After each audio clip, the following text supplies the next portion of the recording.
The art of dignified conduct, how to be liked and respected. In a world where first impressions are formed in seconds and relationships are built over time, the art of dignified conduct stands as a timeless virtue. To be both liked and respected requires a delicate balance of authenticity, empathy, and self-discipline. This essay explores the principles and practices that cultivate dignified conduct, offering a roadmap to earning admiration and esteem from others while remaining true to oneself. The foundation of dignity. Dignity begins with self-respect. To conduct oneself with dignity is to carry an inner sense of worth that does not waver in the face of external judgment. This self-assuredness is not arrogance, but a quiet confidence that manifests in thoughtful actions and words. A dignified individual understands their values and aligns their behavior with them, creating a consistency that others naturally gravitate toward. For example, maintaining composure during a heated discussion or choosing honesty over convenience demonstrates a commitment to personal integrity, which others perceive as both admirable and trustworthy. Empathy, the bridge to being liked. While self-respect forms the backbone of dignified conduct, empathy is the heart of being liked. Empathy involves actively listening to others, understanding their perspectives, and responding with kindness. It is not enough to simply hear someone. One must show genuine interest in their thoughts and feelings. A nod, a thoughtful question, or a sincere acknowledgement can make others feel valued. For instance, remembering a colleague's personal milestone or offering support during a friend's difficult moment fosters connection and warmth. People are naturally drawn to those who make them feel seen and understood. The power of restraint. Dignified conduct often lies in what one chooses not to do. Restraint, whether in speech, action, or reaction, is a hallmark of respectability. Avoiding gossip, refraining from impulsive outbursts, and resisting the urge to dominate conversations all signal maturity and self-control. Consider a scenario where criticism is warranted. A dignified person delivers feedback constructively, focusing on solutions rather than blame.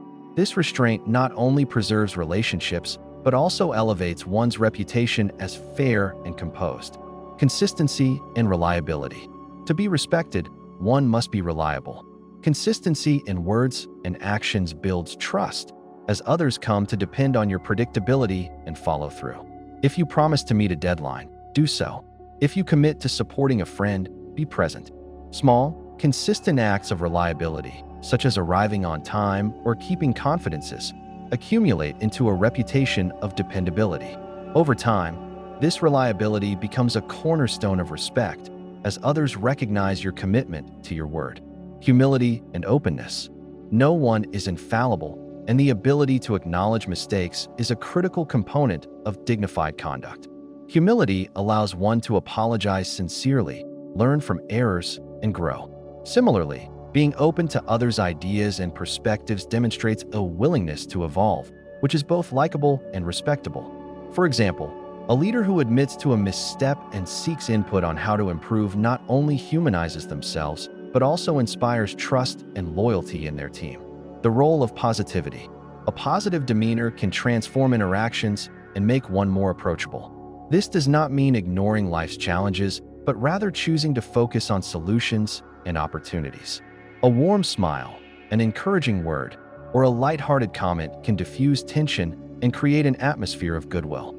People are naturally drawn to those who uplift rather than tear down, and positivity, when authentic, enhances both likability and respect. Balancing likability and respect. While being liked often stems from warmth and approachability, respect is earned through strength and principle. Striking a balance between the two is the essence of dignified conduct. Being overly focused on pleasing others can erode respect, while being too rigid or authoritative can alienate. The key is authenticity, staying true to your values while remaining open and kind. For instance, politely but firmly setting boundaries in a professional setting shows both strength and respect for others' time and needs. Conclusion. The art of dignified conduct is a lifelong practice that blends self-respect, empathy, restraint, reliability, humility, and positivity.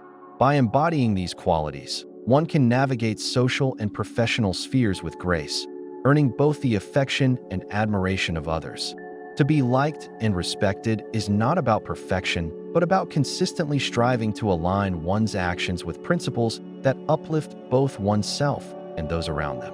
In mastering this art, we not only enhance our relationships, but also contribute to a world where dignity is the standard of human interaction. Being liked and respected is a timeless goal, yet its pursuit can feel like a delicate balancing act. It isn't about people-pleasing or adopting a contrived persona. Rather, it's about mastering the art of dignified conduct. This art is a blend of authenticity, empathy, and integrity that, when practiced consistently, naturally draws people in and earns their admiration. The foundation: self-respect and authenticity. The journey to being liked and respected begins not with others, but with oneself. Self-respect is the bedrock of dignified conduct. When you value your own time, principles, and well-being, you set a precedent for how others should treat you. This isn't arrogance. It's a quiet confidence that radiates and commands respect. A key component of this is authenticity. People are instinctively drawn to those who are genuine. Trying to be someone you're not is not only exhausting, but also transparent. It creates a sense of distrust and superficiality.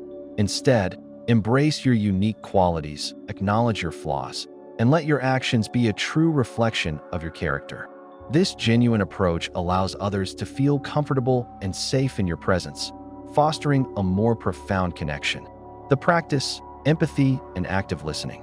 While authenticity provides the foundation, empathy is the tool that builds bridges. To be liked and respected, you must show genuine interest in others. This means moving beyond superficial pleasantries and truly seeking to understand their perspectives and feelings. Active listening is a powerful way to demonstrate this. When someone is speaking, give them your full attention. Put away your phone, make eye contact, and listen not just to their words, but to the emotions behind them. By validating their experiences and showing that you care, you make them feel seen and valued. This simple act is incredibly powerful. It communicates that they matter, which in turn makes you a person they want to be around and look up to. The culmination: integrity and kindness. Ultimately, integrity and kindness are the crowning virtues of dignified conduct. Integrity is about consistency, doing what you say you'll do and holding true to your moral compass, even when it's difficult. It's the quiet promise you keep to yourself and others. A person of integrity is reliable and trustworthy, two qualities that are essential for long-term respect. Kindness, on the other hand, is the daily expression of your character. It's the small, thoughtful gestures, a word of encouragement, a helping hand, a simple smile, that demonstrate compassion. Kindness is a universal language that breaks down barriers and forges strong bonds. It shows that you see the humanity in others and are willing to extend grace. While a witty remark might earn a laugh, a kind act earns a friend. The art of dignified conduct is a journey of continuous self-improvement. It's not about being flawless, but about striving to be a better, more considerate person each day.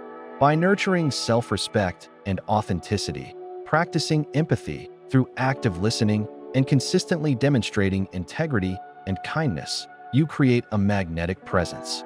This isn't a formula for popularity, but a blueprint for building genuine, lasting relationships based on mutual respect and admiration. In the end, being liked and respected isn't about what you take from others, but what you consistently give, a dignified and compassionate version of yourself. Of all the social arts, none is more potent or more elusive than the ability to conduct oneself with a dignity that commands both respect and affection. To be merely respected can imply a cold, distant authority. To be merely liked can suggest a pliable, unserious amiability.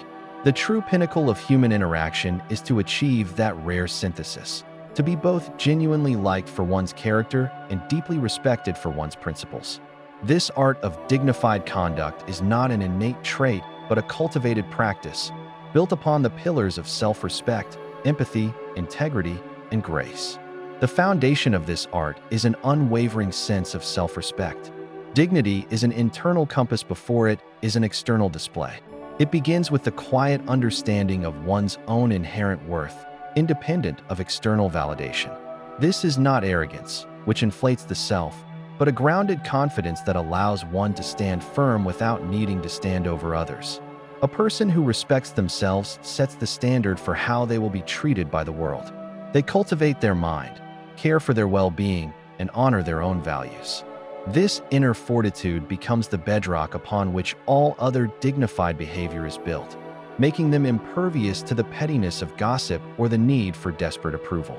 From this secure foundation arises the capacity for profound empathy, the bridge that connects self-respect to the respect of others. To be liked, one must be able to see the world through another's eyes and to connect with their feelings. Dignified conduct is not a cold, statuesque performance. It is warm and engaging. It is the art of listening intently rather than simply waiting to speak, of offering genuine compliments without flattery, and of validating others' experiences without losing one's own center. This empathetic engagement demonstrates that one values others, not as an audience, but as fellow participants in the human experience. People are naturally drawn to those who make them feel seen, heard, and understood. However, empathy without boundaries leads to people-pleasing, which erodes respect. This is where the third pillar, integrity, becomes non-negotiable.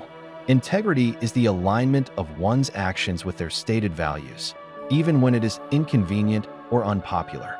It is the courage to say no gracefully, to uphold a principle when it is under pressure, and to take responsibility for one's mistakes without excuse. A person of integrity does not trade their authenticity for popularity. This consistency breeds immense trust and respect. While the path of least resistance might win temporary favor, it is the willingness to stand for something that earns lasting esteem. People may not always agree with you, but they will invariably respect you for having convictions and the courage to hold them. Finally, the practice of dignified conduct is delivered through grace, the polish on the pillars. Grace is the mastery of form in social interaction. It encompasses tact, courtesy, and emotional composure. It is the ability to disagree without being disagreeable, to deliver difficult truths with kindness, and to maintain poise in the face of provocation. A graceful person avoids public criticism, histrionics, and cruelty. They understand that their behavior is a reflection of their inner state, and they strive to elevate interactions rather than diminish them. This emotional self-regulation is disarming and attractive. It makes others feel safe and comfortable in their presence, fostering genuine liking. The art of dignified conduct, therefore, is a harmonious balance of these elements. Self-respect ensures we do not seek validation from others. Empathy ensures we connect with them. Integrity ensures we do not betray ourselves for them. And grace ensures the interaction is harmonious and uplifting. This is not a recipe for manipulation, but a blueprint for character. The individual who masters this art does not chase popularity or demand respect. They naturally attract both. They become a person of substance and warmth, whose presence is both a comfort and an inspiration. In a world often marked by thoughtless haste and manufactured personas, such genuine dignity is not just a social asset, but a quiet rebellion, a testament to the enduring power of character.